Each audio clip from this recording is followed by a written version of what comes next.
जागे जागे रहते थे, खोए खोए रहते थे, करते थे प्यार की बातें। कभी तन्हाई में कभी पुरवाई में होती थी रोज मुलाकातें।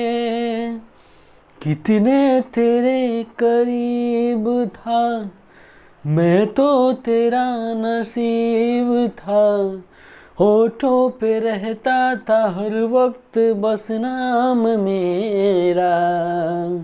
क्या तुम्हें याद है, क्या तुम्हें याद है, क्या तुम्हें याद है।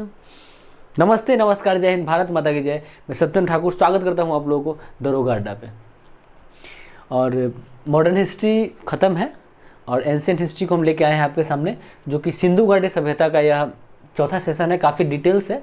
डिटेल्स इसलिए क्या है कि पीटी के लिए अलग ना पढ़ना पड़े और मेंस के लिए अलग ना पढ़ना पड़े। अब यह दोनों बात आप उल्टा नहीं समझिएगा, केवल ऑब्जेक्टिव वाला पीटी मेंस, जैसे बिहार एसआई, बिहार एसएससी, ठीक है, सचिवालय, पीटी मेंस दोनों होता है। इसमें केवल ऑब्जेक्टिव ही पूछा जाता है, ठीक है। तो बीपीएससी पीटी हो, चाहे बिहार एसआई हो, यूपी एसआई हो, एसएससी जीडी हो, रेलवे हो, बिहार वाला एसएससी हो या सेंट्रल वाला एसएससी हो या बिहार सचिवालय हो, कोई भी ऑब्जेक्टिव क्वेश्चन, ठीक है। ऑब्जेक्टिव एग्जाम होते हैं जहाँ से जीके जीएस के क्वेश्चन पूछे जाते हैं, तो हम विश्वास दिलाते हैं कि आपका हमारा यह सेशन काफ़ी हेल्पफुल होगा, आपके लिए काफ़ी ज़रूरतमंद साबित होगा। इसलिए बहुत लोग बहुत सारा दावा कर देते हैं कि हमारे वीडियो से आएगा, हमारे किताबा में से पूछेगा, हमारे नोट्स में से पूछेगा, तो बुझ लीजिए कि वहाँ गलती है। किसी को भी ऐसा बात नहीं बोलना चाहिए, चाहे वो कोई भी टीचर हो, चाहे कोई भी जो कुछ सिखा रहा हो, दावा नहीं करना चाहिए। मैं आपको यह बताते चलूँ कि आप इस वीडियो के अलावा बुक भी पढ़ें, ठीक है। सबसे अच्छा बुक घटना चक्र का बुक होता है। उसके बाद उससे कम वाले जो कि दरोगा से नीचे वाले एग्ज़ाम के लिए आपका लूसेंट काफ़ी है, क्राउन काफ़ी है, ठीक है। और अगर बीपीएससी तक का, बिहार एसआई तक का अगर आपको भली भांति पूरा तरह से तैयारी हो जाए पीटी मेंस दोनों कवर करने के लिए, तो आपका घटना चक्र का वो काफ़ी उपयोगी होगा। तो हम समय को ना गवाएंगे और इसमें चलिए देखेंगे कि कौन सा स्थल मिला सिंधु घाटी सभ्यता का, कहाँ कहाँ से कौन कौन स्थल मिला है, खोज कौन किया है, किस नदी के किनारे है और वहाँ से कौन कौन सामान मिला है। इतना ही पढ़ना है और यही परीक्षा में पूछा जाता है। आप सेट या प्रीवियस ईयर का क्वेश्चन उलट कर देख ले, इससे बाहर कुछ नहीं है। सबसे पहले लोथल, सबसे पहले कौन जगह खोजा गया था? लोथल। उसी के बारे में आके देखते हैं। तो देखिए लोथल सबसे पहले तो भारत के गुजरात में, भारत के गुजरात जगह से जो है, गुजरात से यह लोथल खोजा गया, जो अहमदाबाद, भारत के स्टेट है गुजरात, और गुजरात का अहमदाबाद जो है जगह, वहाँ से जो है यह लोथल मिला है। समझ गए? कहाँ से? गुजरात के अहमदाबाद से। इसे भी तो हम लोग जानते हैं गुजरात तो भारत में ही है। तो गुजरात के अहमदाबाद से मिला है, भोगवा नदी के किनारे, ठीक है। कौन? लोथल। चलिए, खोज कौन किए थे? रंगनाथ राव 1957 में। खोज कौन किया था? तो रंगनाथ राव किए थे। कहिए 1957 में किए थे, ठीक है।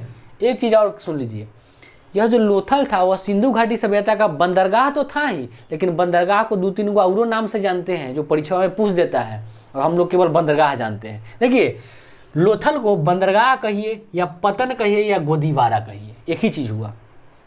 तो बंदरगाह हो गया, लोथल तो बंदरगाह था ही, तो बंदरगाह कहिए या पतन कहिए या गोदीवारा कहिए, एक ही चीज़ हुआ। क्लियर हो रहा है?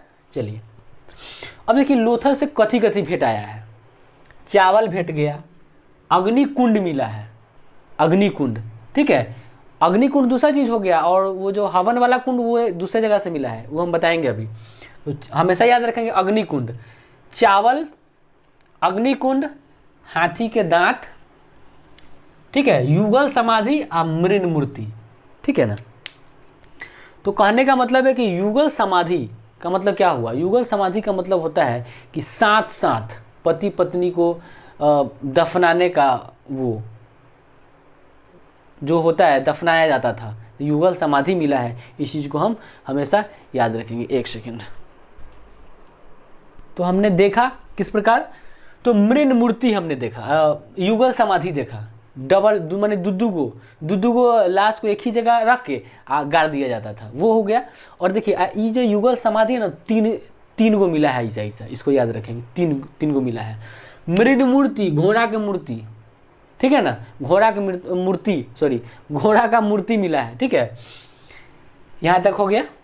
आ जाइए अब कालीबंगा में। कालीबंगा है कहाँ भैया, तो राजस्थान के हनुमानगढ़ से मिला है। कालीबंगा राजस्थान के हनुमानगढ़ से मिला है, घग्घर नदी के किनारे। याद हो गया, ये चीज लूसेंटवा में दिल है, हाल ही याद नहीं होता है कौन नदी के किनारे, कौन खोज कहाँ, याद कर जाइएगा, याद नहीं होता है। हम भी बहुत रटे थे लेकिन याद नहीं हो रहा था। तो कालीबंगा राजस्थान के हनुमानगढ़ जिला, घग्घर नदी के किनारे हो गया। खोजकर्ता कौन थे, तो अमलानंद घोष, ठीक है। कालीबंगा का खोजकर्ता, देखिए ये कालीबंगा अलग अलग नहीं, एक जोड़े अलग अलग लिखा गया है कालीबंगा, ठीक है। तो अमलानंद घोष कालीबंगा खोज दिए, अमलानंद घोष कालीबंगा खोजे है, ठीक है। यहाँ से कथी कथी मिला है, तो जोतल खेत मिल गया, अग्नि का हवन वाला अग्नि कुंड मिला, काली चूड़ी, ठीक है, हरी हरी चूड़ियाँ नहीं, काली चूड़ी, अब भूकंप का भी साक्ष्य मिला है। याद हो गया। सबसे पहले कालीबंगा कहाँ, राजस्थान के हनुमानगढ़, घग्घर नदी के किनारे। चलिए अमलानंद घोष जी खोज किए, मिला कथी, जोतल खेत, अग्नि का हवन वाला कुंड, उसका बाद काली चूड़ी, भूकंप के साक्ष्य, इतना चीज मिला। क्लियर है। आइए राखीगढ़ में कथी है, तो हरियाणा के हिसार जिला से मिला है।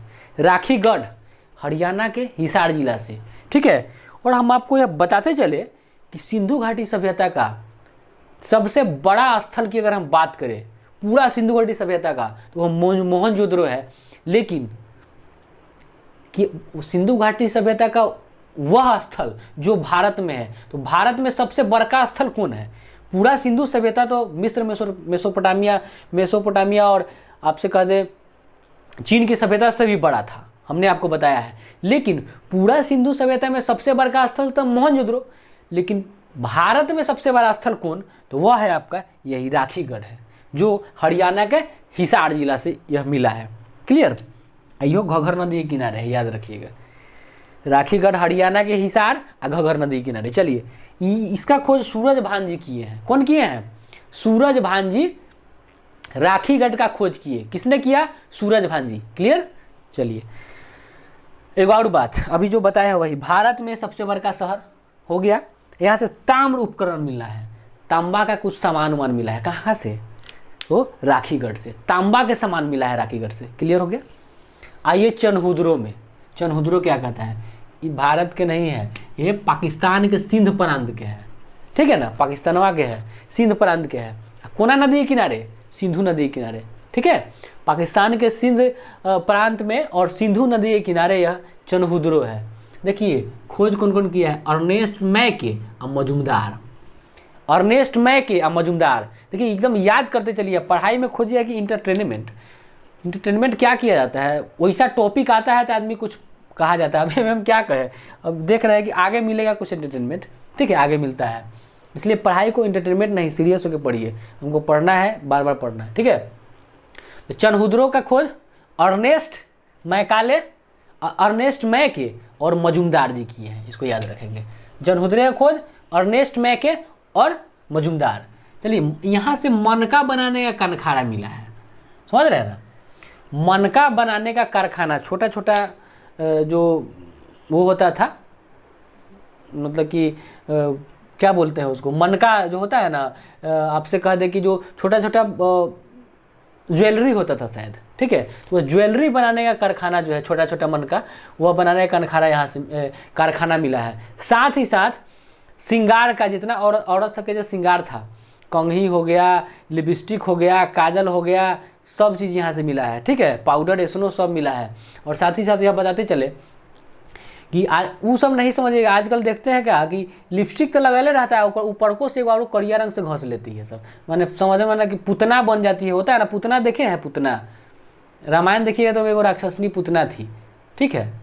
जटायु की बात, त्रिजटा की बात नहीं कर रहे हैं, त्रिजटा भी लगैले थी, लेकिन देखते हैं आजकल आप लोग भी देखते होइएगा लिपस्टिक के ऊपर में वो करिया रंग के चिन्हा मार लेगी, एगो वो हो गया। ए में चिन्हा मारेगी इसे अलग, पपनी में अलग दोसर पेंसिल से, एगो और पेंसिल रख ले तीसरका पेंसिल से भाव में मारती है। इस साला पता नहीं कितना चीज़ है, तो इस सारा जितना चीज़ मिला है ना यही चनहुदरों से मिला है, समझ गए। वो गाना भी है बड़ा बढ़िया, क्या कहें, चनहुदरों से छुछुंदरों याद आ रहा है, ठीक है। गाना है भोजपुरी में कि छुछुंदरों का करबू तेल गम कौआ, तो वही बात है यहाँ से। चहुंदरों वाला समझ गए, जितना आपको लड़की वाला औरत वाला जो सजने उजने का सिंगार उंगार पटार का था समूचा यहाँ से मिला था। लिपस्टिक हो गया, काजल पाउडर ETC समूचा यहाँ से मिला है। क्लियर। आइए बनावली में, बनावली से कथी मिला है, देखिए ये है हरियाणा के हिसार जिला, ठीक है, हरियाणा के हिसार जिला। तो राखीगढ़ भी कहाँ का, हरियाणा का हिसार जिला, और ये बनावली यह भी हरियाणा का हिसार जिला है। सरस्वती नदी के किनारे था, सरस्वती नदी के किनारे था, ठीक है। हम पहला क्लास में को और बात बताया है कि सिंधु घाटी सभ्यता को तो सिंधु घाटी सभ्यता कहते ही हैं, कांस्यूकिन सभ्यता भी कहते हैं, हड़प्पा सभ्यता भी कहते हैं। और कुछ शहर, कुछ स्थल सरस्वती नदी के किनारे मिलने के कारण सिंधु सरस्वती सभ्यता भी कहा जाता है। यह आपको किसी भी किताब में बहुत कम देखने को मिलता है, देखने को मिलता ही नहीं है। तो सरस्वती नदी के किनारे भी मिला है, देख लीजिए यहाँ पर कहाँ गया, बनावली, ठीक है, सरस्वती नदी किनारे। तो हरियाणा, बनावली कहाँ, हरियाणा के हिसार जिला, सरस्वती नदी किनारे। चलिए इसका अब क्या है कि यहाँ से मिला है मिट्टी का हल, माटी के हर बैल जोतने वाला, अब मिट्टी के खिलौना मिला है यहाँ से। क्लियर हो रहा है। चलिए अब आते हैं रोपर।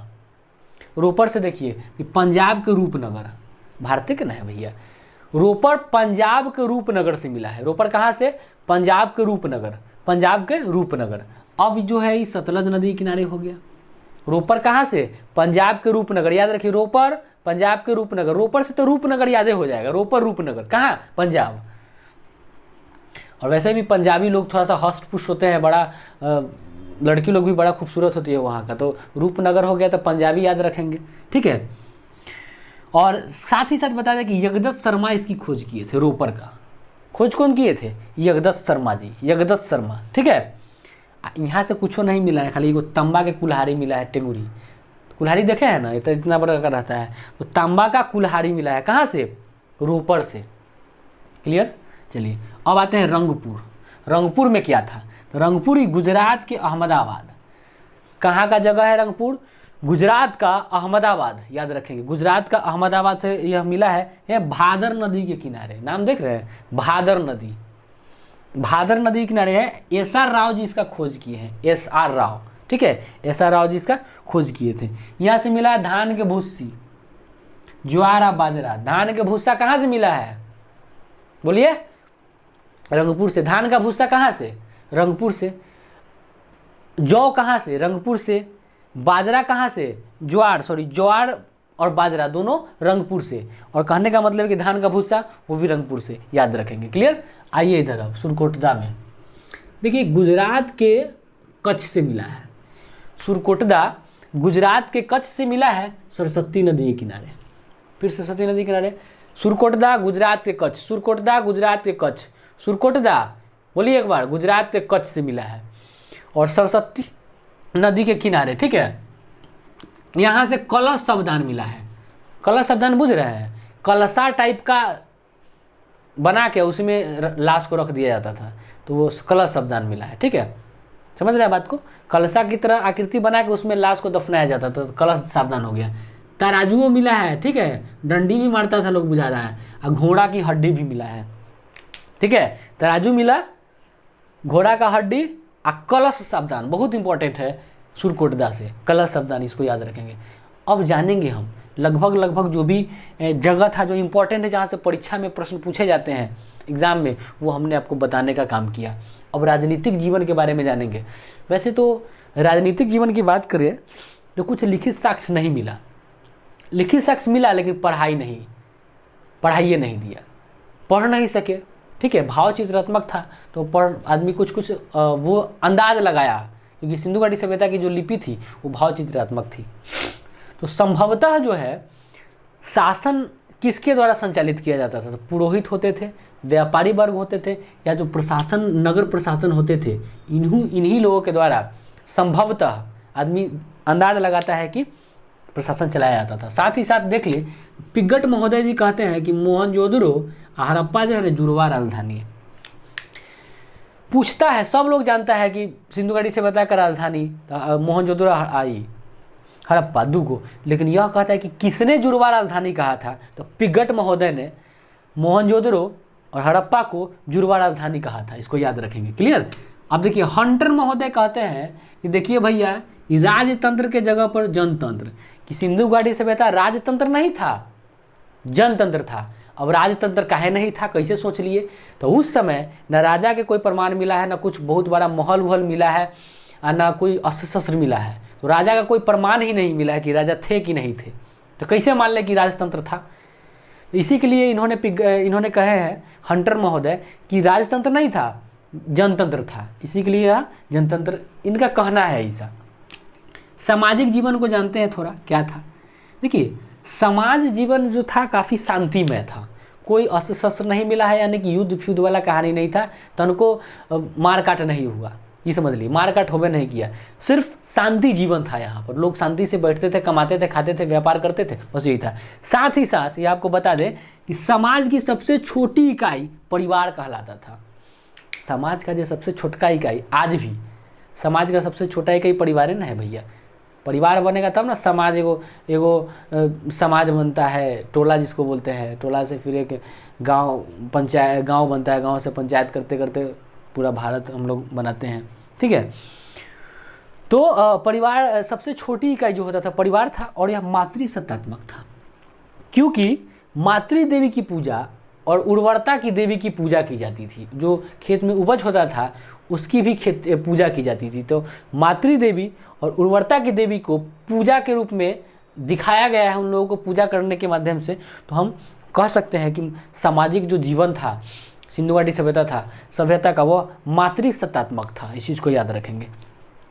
और यह भी बता दें कि वर्ण का जो वर्ण, 4 गो वर्ण है ना भाई, 4 गो वर्ण है ना, ब्रह्मा, शूद्र हो गया, उसका बाद वैश्य हो गया, सब करके 4 गो वर्ण है। चारों वर्ण का मतलब कि कोई सूचना नहीं मिलता है, वर्ण का कोई सूचना मिलता ही नहीं है, ठीक है। ब्रह्मा, क्षत्रिय, वैश्य और शूद्र, तो इसका जो है चारों वर्ण का कोई साक्ष्य यहाँ पे मिलता नहीं है। इस चीज़ को याद रखेंगे। तो वर्ण का प्रमाण नहीं मिलता है। साथ ही साथ समाज जो था वह कई वर्गों में विभाजित था। समाज जो था सिंधु घाटी सभ्यता का, वह कई वर्गों में विभाजित था, जिसमें पुरोहित थे, श्रमिक थे, व्यापारी और शिल्पी वर्ग थे। तो हम उम्मीद करते हैं इसका एक वीडियो और आएगा, ठीक है। छोटा छोटा ही डालते हैं, ज़्यादा डाल देंगे तो आपको मज़ा नहीं आएगा, बाउंस करेगा। तो सिंधु घाटी सभ्यता का एक वीडियो और आएगा। हम उम्मीद करते हैं कि आपको जो भी हम बताए हैं ये सब चीज़, वो आपको काफ़ी पसंद आया होगा, और एक भी क्वेश्चन छूटने नहीं जा रहा है आपका। इस चीज़ को याद रखेंगे, इससे बाहर क्वेश्चन आता ही नहीं है, ठीक है। मैं ये नहीं कह रहा हूँ कि हमारे ही वीडियो से क्वेश्चन वहाँ पूछेगा, ऐसा नहीं कर रहे हैं। आप अपना किताब पढ़िए, आपको और भी बहुत सारे चैनल्स हैं, आप देखिए। वीडियो को लाइक, सब्सक्राइब, शेयर करना ना भूलिएगा। और मेरा विश्वास है कि हम आपके लिए इतना मेहनत कर रहे हैं और आपको सफलता मिले, और आपको यहाँ से क्वेश्चन देखने को मिले। तो जब आप इसका बार बार प्रैक्टिस करेंगे तो ज़रूर देखने को मिलेगा, हमारा विश्वास है। तो चलिए, गुड नाइट, धन्यवाद।